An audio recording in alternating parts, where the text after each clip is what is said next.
신출 규모란 탈옥수로 알려진 인물이죠. 무기수 신창원이 인권 침해를 사유로 지난해 5월 국가인권위원회에 진정을 제기한 것으로 밝혀졌습니다. 우선 신창원 어떤 사유로 인권위에 진정을 하게 된 겁니까?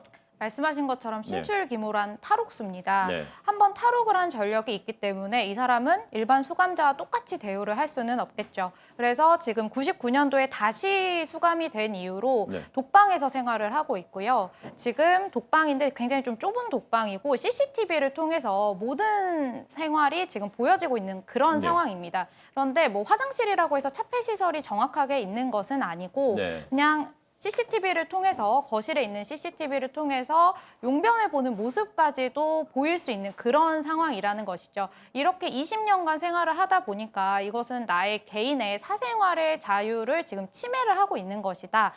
나의 굉장히 개인적인 인권이 침해되고 있는 것이다라는 이유로 제 인권위에 진정을 넣어서 지금 회신을 받은 그런 상황입니다.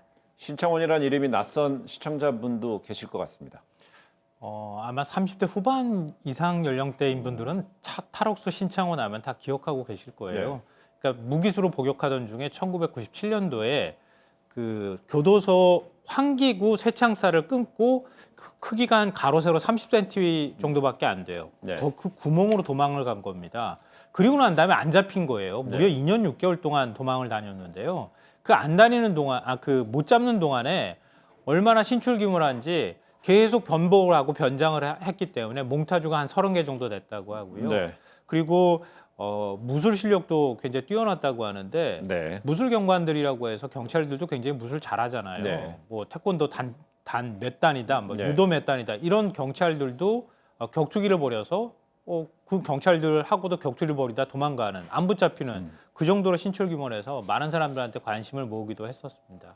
네, 그래서 경찰은 탈옥한 신창원을 잡기 위해서 가진 자원을 동원했잖아요. 네, 정말 역대급이다라고 표현할 수 있는 것이 거의 투입된 경찰만 97만 명이고요. 그리고 업소 탐문도 굉장히 많이 이루어졌었습니다. 이제 1,081만 업소가 탐문이 이루어질 정도로 굉장히 정말 뭐 신드롬이다 이런 이야기도 있었는데요. 그리고 현상금이 그 당시 가장 최고를 찍었습니다.